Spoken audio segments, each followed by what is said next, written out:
Okay, so hi everyone, my name is Aaliyah, and I'm going to be doing the second part of this presentation. So for the design used in they actually used an experimental procedure identical to that used by Evans. It was a 3 by 2 factorial design, which meant that they had the 3 interrogation approaches, which is direct approach, negative emotional approach, and positive emotional approach. And then they had the 2 culpabilities, which are guilty or innocent. Um, and participants were randomly assigned to conditions, interrogators as well. They were randomly assigned to blocks. They would learn all 3 scripts, but they would only focus on 1 script for around a week. For the procedure, there was actually 2 participants, but one was a Confederate, so she was in on it and pretended, and the other was a regular participant. The only knowledge they had is that they were going to be assessed for um, the knowledge of college students, and they had to leave all their belongings in the main lab area. An experimenter would come in and explain the study again and give them an incentive of 50 cents per correct answer. And the only rules was that you couldn't have any other resources other than each other. And they were also given a packet of 20 general knowledge trivia questions.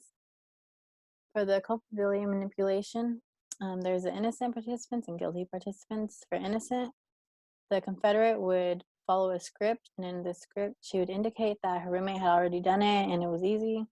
But then she would pull out her phone to call her roommate and tell her that it wasn't as easy as she said, but she didn't actually cheat because she didn't request or receive any answers, but she did break an experimental rule by having her phone. She also mentioned that she was going to be telling her friend who was going to be doing it later that it was hard. For the guilty participants, the Confederate followed the script, and this one had her actually pulling out a paper from her pocket that had the 20 handwritten questions on it. Only 10 of those questions would correspond, so then she would proceed to call her friend, her roommate that provided it, and ask for help. And then she would also end up copying down the questions to later help out a friend who would be doing the study later. Both innocent and guilty participants had guilty knowledge, and they also all turned in the trivia. For the interrogation phase, this is where the Confederate participant would leave to go to somewhere else, and then an experimenter would come in and basically introduce the script they were going to be doing, like not introduce the script they're going to be doing, but they would basically begin their script here. So this is where they kind of explain to that participant that so many questions were answered correctly, so that cheating was suspected. For the approach, the 3 different approaches used, the direct approach was actually kind of like the baseline condition. They just used regular open-ended questions. And for the negative emotional approach script, they use approaches from the Army Field Manual, and the approaches were the fear up and pride and ego down. For the fear up, they kind of just told the participant, that they could forget about graduating grad school. For the pride and ego down, this is where they would tell them that you're going to devastate your family. And for futility, this is where they told them that only 60% were expected to pass this, so cheaters were actually easy to spot. For the positive emotional approach script, they also used approaches from the Army Field Manual. These were fear down, pride and ego up, and report. Fear down, they would tell the participant that the professor just wants to get the situation handled. They probably wouldn't make a big deal out of it. For the pride and ego up, they told the participant that you seem like you're intelligent, you wouldn't want to make your family, you would want to make your family proud, so we're sure you're going to help us out. For the report, this is where the interrogator engaged in self-disclosure, and they said that they were once accused of cheating as well, but it worked out because they confessed, and questionings were just the open-ended question styles.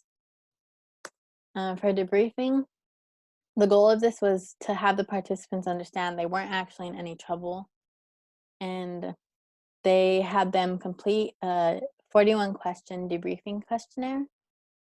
And they also explained that deception was involved in the study and that it had been videotaped.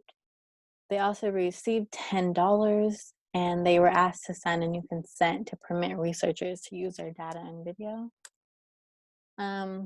The results kind of just suggested that both negative and positive emotional approaches increase the collection of information from both guilty and innocent participants when compared with direct approach.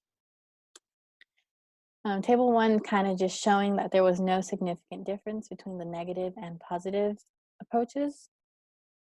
Table 2 is kind of showing that there was fewer admissions in the direct approach than emotional approaches.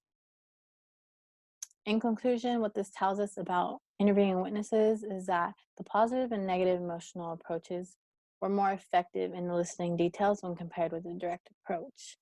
There's also no difference between the negative and direct approaches, and manipulation works. The only limitations for this was that they had a lot of more girls, I guess that would be a limitation, and that they were an undergraduate population. So academic dishonesty doesn't really compare to terrorism as well, and that the procedure was way shorter than an actual interrogation. So that was it. If you guys have any questions, feel free to contact us, and thank you for your time.